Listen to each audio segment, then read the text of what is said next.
Et chaque heure, ou plutôt chaque minute, compte dans ce sprint final avant le premier tour.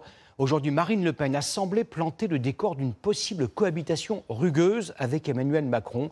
Elle considère que le titre de chef des armées est honorifique et que le vrai pouvoir serait à Matignon. Marie Chantrel, Lucas Ajdela et Mélanie Ravier. Marine Le Pen a choisi la presse régionale pour envoyer quelques messages en cas d'une éventuelle cohabitation. À la question comment Emmanuel Macron et Jordan Bardella s'entendraient-ils sur les questions diplomatico-militaires, la réponse sonne comme un avertissement. Chef des armées pour le président, c'est un titre honorifique puisque c'est le Premier ministre qui tient les cordons de la bourse. Monsieur le Président. En déplacement à Bruxelles, pas de commentaire du président. Son gouvernement s'en charge pour lui.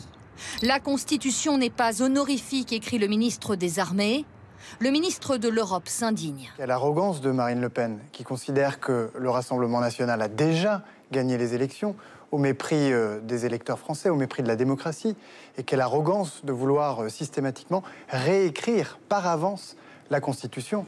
Des propos de Marine Le Pen, contredits aussi par un ancien président en campagne. Je trouve que ça augure mal de ce que pourrait être, ce que je ne souhaite pas du tout, une éventuelle cohabitation, parce que c'est une mise en cause non pas du pouvoir d'Emmanuel Macron en tant que personne, mais du pouvoir du président de la République, le chef d'État et le chef des armées. Ça veut dire que c'est lui qui engage les forces quand c'est nécessaire.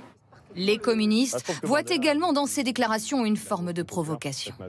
L'extrême droite, comme systématiquement, remettent en cause finalement la Constitution et ne respecteraient pas l'état de droit. Alors oui, on aura un Premier ministre, oui, on aura un président de la République. Ils ont deux rôles bien distincts, mais il n'y en a aucun des deux qui est honorifique. De l'autre côté de l'échiquier, Éric Zemmour se veut, lui, beaucoup plus rassurant. En vérité, je pense qu'il y a déjà eu des cohabitations et il y avait toujours un équilibre qui se trouve, car effectivement, les pouvoirs sont enchevêtrés et donc l'équilibre se trouve. Voilà, ça va se passer encore une fois de la même façon. J-3 avant le premier tour, ces passes d'armes vont alimenter la campagne jusqu'à la dernière minute.